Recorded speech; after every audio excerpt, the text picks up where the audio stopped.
morning, everyone, and welcome to Mind Matters. I am your host, Sanea Sasin, And I'm Jov Sedeño. and And together, together we'll we'll be be your your hosts hosts for for today's today's special special episode. episode. So our topic day today no is something like kaning deep and too personal gyud para ani nga person. And she is so brave nga i-open ni siya dili lang sa amua kundi sa public. And let's open this topic is about the mental health. So that's right. Today di ang atong topic is mental health. So did you know nga daghan kay Pinoy diri sa Philippines na nagsuffer og depression, which is gi-ignore lang tungod sa stigma o kanang crab mentality na Filipinos exhibit.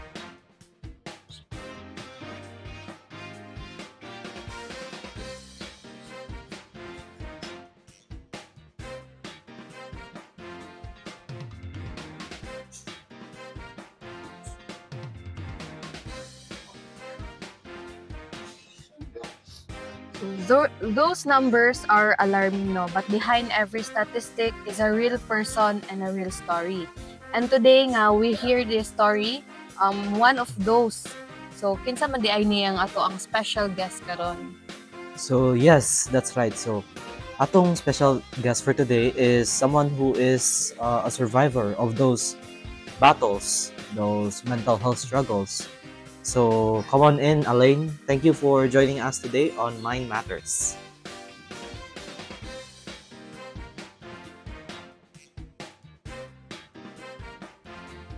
So, Allaine, no, thank you again because naa ka diari sa amo at today. So, if you're comfortable, could you share by your experience sa imo ang kinabuhi or kaning the day nga imo ning na-experience ang dili na more naka-feel na ka nga na dyan mali.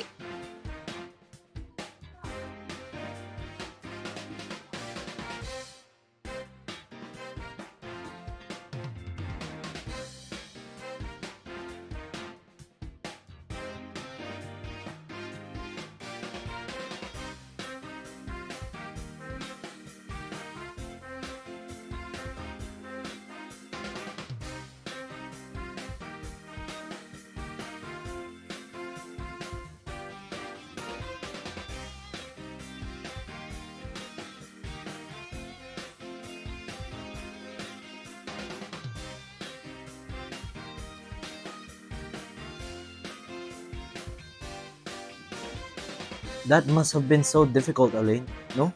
Grabe, as human as we are, pero grabe ang i-build up ni mga courage para i-share na story with us today. So, let me ask one question, no? If that's okay with you. So, what helped you pull out of that dark place or journey na ma-defeat nimo in metaphorical terms?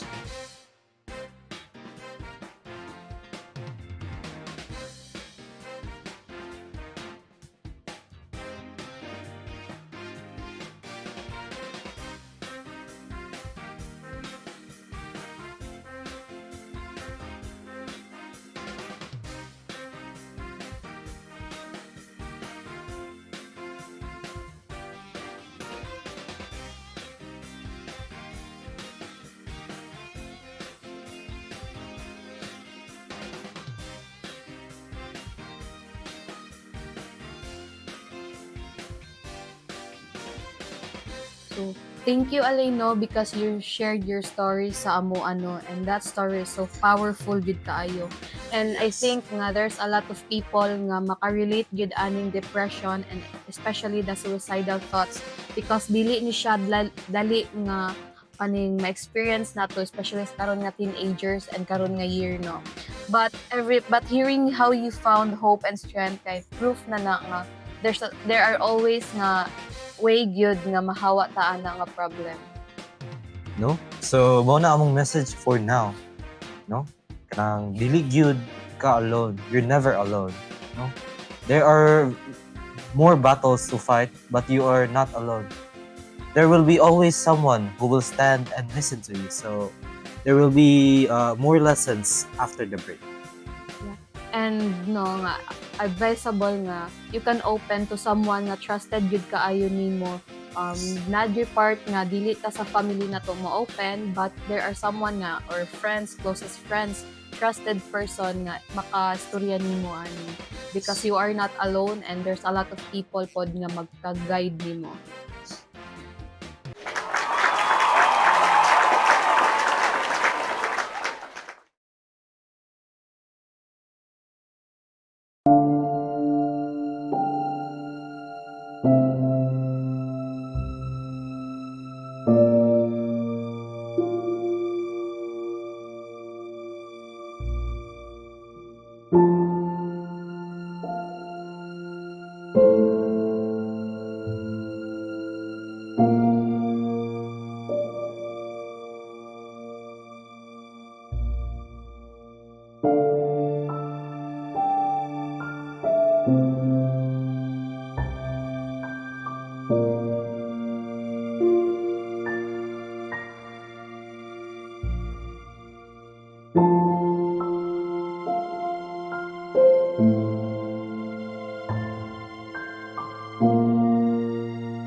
Now that we've heard a glimpse of Allaine's journey, no, and let's bring someone gyud nga maka-understand og deeper meaning unsa ang mental health and unsa ang possible nga maka-affect sa toa each tao nga naka-experience ani.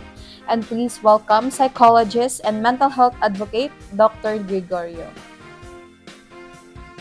So, for today, no, thank you for joining us, especially, Doc, because we are curious, no. So, how can you like help us na ma-explain mo na ma-define ang mental health on a deeper level, no? And why is it just as important as physical health, no? Thank you for the question. Well, mental health is something that we mostly observe in every people's behaviors. It comes from how a person behaves, how they talk, how they basically how they view or behave in their everyday lives. We can observe that in many people, and we can also tell what they are feeling just from their behavior alone. A sign of a good mental health is basically when they can manage their stress properly, they are able to communicate properly with the other people, and how it builds their relationships with other people, especially from their friends and their families. And it basically tells us that they are they are capable of basically communicating and building relationships with everyone. That is a sign of a good health. And in mental health, basically, and unfortunately, there are many people around the globe that takes time or basically does not seek help immediately when they experience those problems. They only come to basically seek for guidance or to basically ask for medical help when it is only ever serious or when it has reached to critical conditions. We must remember that mental health is just like our physical health. It is as important as how we deal with our physical disabilities, and it is something that we should be taking more importance of. So, thank you, Doc, no, for sharing that definition with us, no. So, I think our viewers or our listeners can fully understand na unsa gyud ka importante ang mental health. So, back to Allaine, no. So, with your story, can you share more of your story, no?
So thank you, Allaine, no. Sharing that takes a lot of strength yun nga encourage nga maingon na sa amoa imong experience, no.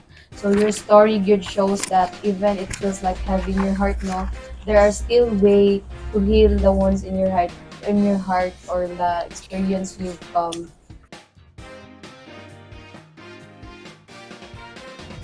today's modern era, no, there's a lot of people who experience nga inani, no, and mga things nga naka-affect gyud sa ilahang mental health. And most of them gyud kay kaning mas ginastay nila nga mag-silent kaysa mag-ask sila og help sa tao, no. As a doctor who specialize in this field, we ask you, Doc, what are the pros and cons of staying silent versus seeking for help? Well, thank you for that very good question. Silence gives people comfort and a time to process what they are feeling in that current situation. Basically, nasa time nga maka-process sila sa unsay laang na-feel ana nga time, unsa dapat ang ilang buhaton ana, and kung mag-decide ba sila kung whether mo istorya ba sila ana or basically do they choose to stay silent. However, at the same time, silence also makes the condition worsen, especially kung lala na ang imong condition ana. It could make your depression even worse, especially if there are other factors that could affect what that person is currently feeling on. For example, if the person chooses to stay silent because other people, for example, family members or friends, choose to basically ignore what they're basically what they are saying. Like for example, ang bata kay moingon siya nga na they are not currently feeling good, and or something very deep or concerning for that matter, and the family chooses to basically say nga wala na nana bitang saying it basically worsens that person or specifically a child's condition even more. And let us remember that what a person replies during that important moment could basically affect that person who is listening to that response of yours for a very long time. It could lead to them losing trust over other people, and especially they could learn that they will never choose to trust their families or their friends just because you choose to not believe them or to take their warnings seriously. And that is basically what affects or worsens silence. Seeking help, on the other hand, it basically means that that child, specifically, let's use the example of child, decides to be confident, be brave about their situation, and chooses to open up to the person they trusted the most. It could be someone from their family, their mother, a friend, especially a close friend, or even trusted professional doctors in that case, if they choose to decide that they want to seek help, professional help immediately. Seeking help makes that person have the time to heal their experiences. It could give them multiple benefits such as getting a proper diagnosis, choosing better coping mechanisms, and many more. And basically, if we have to summarize to that, silence may be comforting to other people, but for the long run, it causes not only suffering, but it also prolongs that suffering. While seeking help is basically the only pathway for seeking help is the only pathway for healing if you decide that that is the option that you will have to choose. Yeah. So, thank you di ay sa imong insight, Doc, no? Grabe imong pag-explain. So, in short, no, silence is never the answer, yun. Ang true healing will come when you express your feelings. And dira nga part is nanagyoy maminaw nimo. The way that you express yourself will be accepted if you express it to the right person. So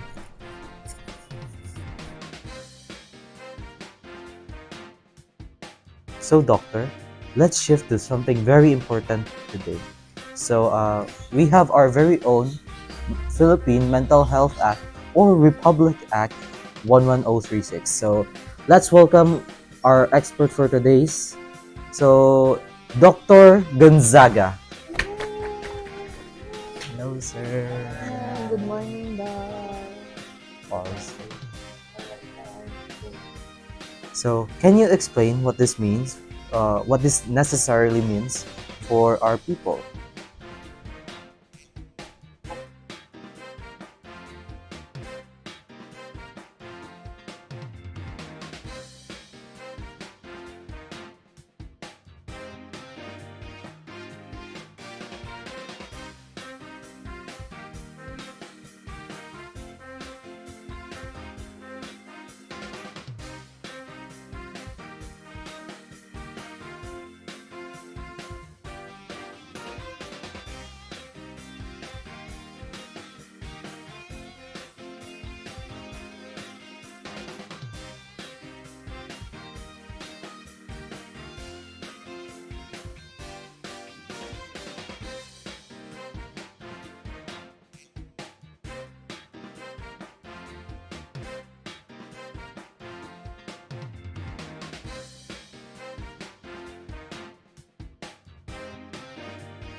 Thank you for the wonderful insight from our two professionals, no? Nagikuyugan gid ta dire tibuok show. Dr. Gonzaga and Dr. Gregorio, thank you for today. And we're sure good nga inyong presence and acknowledge nga karin nyo mga advice is helpful jud kaayo siya sa mga audience or kato mga tao nga naka-experience of kaning mental health nga dili nila makaya silang kaugalingon.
Wow, that was an insightful and powerful conversation we just had Yes. today.